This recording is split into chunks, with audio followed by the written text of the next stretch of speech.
Well, it looks like for the rest of the year we won't be able to travel overseas. So instead, I'd like to invite you on a different sort of travel experience, a tour through time. I'd like to invite you to come on a tour which will take us through the whole of human history from the beginning to the end.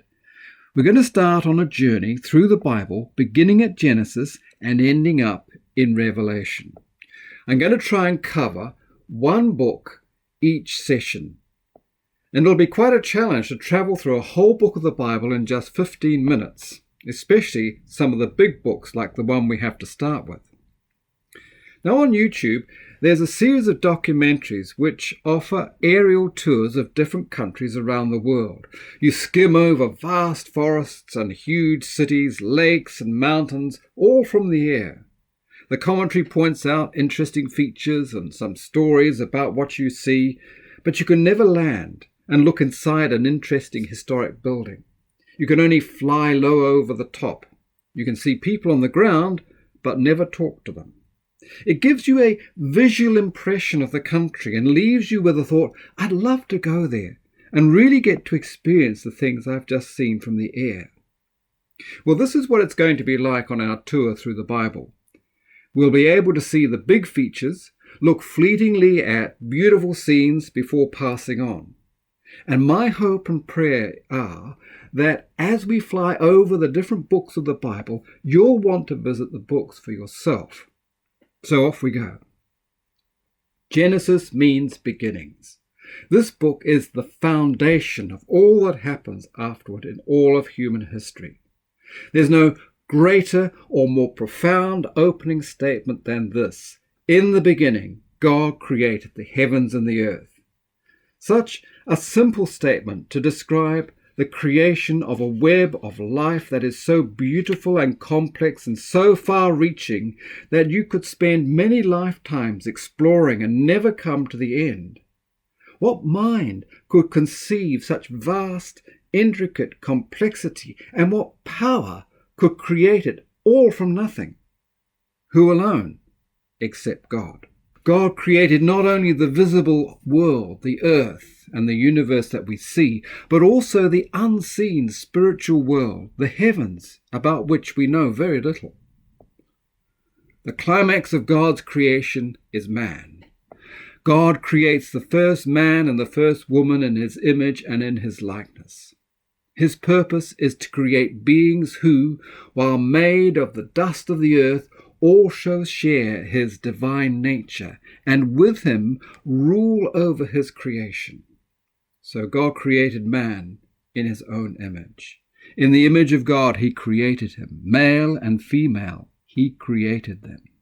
Then God blessed them and said to them, "Be fruitful and multiply, fill the earth and subdue it, have dominion over every living thing that moves on the earth."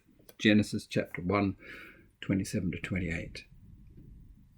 To be made in God's image is to have free will. Only if you can freely choose to accept or reject is true love and fellowship possible. Robotic love is not love. God desired fellowship, but man all too quickly rejected him, falling for Satan's temptation to be independent and master of his own destiny, or so he thought. Chapters 3 through 6 describe the rapid fall into darkness, sin, and suffering, culminating in such a tsunami of evil that God destroyed all air-breathing life in one cataclysmic flood that washed clean and remade the surface of the earth. All died, except Noah and his family. In the midst of the worldwide corruption, the line of Seth, the son of Adam, remained faithful to God, their Creator. After the devastation, God made a new beginning. He made a covenant with Noah and his sons and restated the original command he had given to Adam. So God blessed Noah and his sons and said to them, "Be fruitful and multiply and fill the earth." Genesis chapter 9 verse 1. God's purpose for man had not changed. He still wanted them to be his co-rulers of creation. They were to have children and spread out across the earth, walking in obedience and loving relationship with him. But within just 4 generations after the flood, the descendants of Noah rejected obedience and submission to God's will, and under a leadership of a powerful ruler called Nimrod, built a great city and a Tower of Babel. And they said to themselves, "Come, let us build ourselves a city and a tower whose top is in the heavens. Let us make a name for ourselves, lest we be scattered abroad over the face of the whole earth." Genesis chapter 11, verse 4.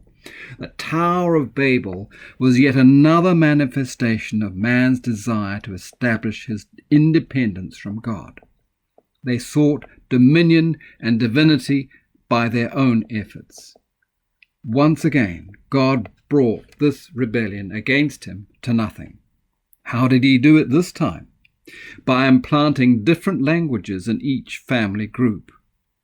Unable to communicate in a common language, they split up and scattered over the earth. Now, if you find this incredible, just remember who gave the gift of speech to man in the first place. Being made in the likeness of God means being able to communicate sophisticated ideas and concepts in grammatically precise and complex sentences. Complex language cannot evolve. It can only be given. Righteous line of Seth continued through Noah's sons Shem, and from Shem to Abraham are eight generations. With this family line that God chose to begin the process of restoring mankind back to his original purpose, which was for his people to live in fellowship with him and rule over every part of his creation with his love and his justice. The focus of Genesis now changes from a wide panorama of great historical events and narrows down to follow one family who still retained some true knowledge of God. Genesis chapters 12 through 50 follow the adventures and misadventures of this family as they set out from the area around Babylon to travel to Canaan and then find themselves in Egypt. God had established a home base for this new beginning, and he began with Abraham's father, Terah. Terah lived in the vicinity of Babel, but had responded to God's call and set out for this future homeland, the land of Canaan, which is roughly where Israel is today. But Terah died on the way. It's in Genesis chapter 11, 31 to 32. Now we come to the pivot point of Genesis, the call of Abraham. God spoke to him in these words, "Get out of your country, from your family, and from your father's house, to a land that I will show you. I will make you a great nation. I will bless you and make your name great, and you shall be a blessing.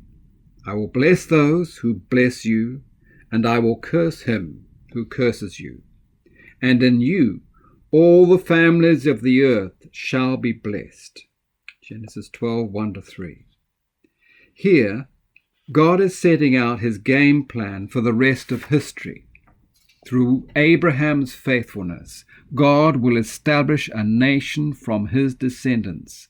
God's plan is to bless the rest of mankind through one of his descendants. And you know who that is, don't you? Jesus. So this is the plan, but it's not going to be easy. It will be an ongoing battle, fought both on a spiritual level and at the human level. The people whom God will use to bring about his plan are far from perfect. Abraham doubts God many times, especially because he had no child. But finally, in his old age, Sarah miraculously bears a son through whom the promise of God will be fulfilled. The remaining 25 chapters of Genesis describe both the family's failings and triumphs of faith and of doubt. This is like a TV family drama, and the chapters are filled with betrayal, lying, jealousy, and even murder. But, unlike a Hollywood script, God brings one man in each generation back to himself and moves his plan forward. Genesis ends with the death of Joseph, the great-grandson of Abraham in Egypt, where all of Abraham's descendants have come to live. Joseph was sold by his brothers into slavery, but by faithful obedience to God, rose to rule the richest and most powerful nation on earth at that time, Egypt. Abraham's descendants, the bearers of the promise, now lived prosperously in the lush fields of the lower Nile. How will God get them back to the very different land he had promised Abraham would be the homeland?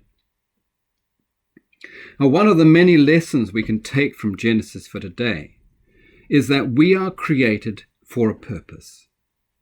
Your life is not an accident. Your family may be close and loving, or it may be a battlefield with many casualties. But his purpose for your life will not be cancelled.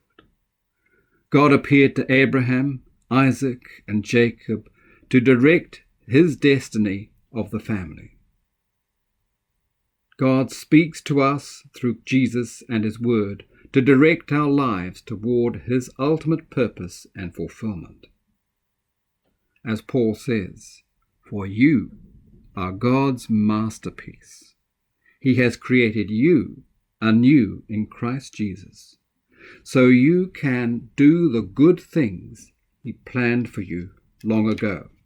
You'll find that in Ephesians chapter 2, verse 10. Now, if you want to dig deeper and do your own little bit of research, there's a couple of questions here that you can think about.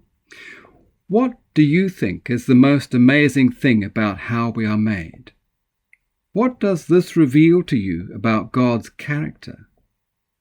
Secondly, how certain are you that God has a purpose for your life? Do you know what it is? Or, how are you going to find out? And number 3, if you've read all or some of the book of Genesis, what have you found to be difficult or challenging to accept? And why? Well, I hope you've enjoyed this introduction to our flying tour of the Bible. I hope you'll join me again next week for the next episode when we consider Exodus. Goodbye and God bless.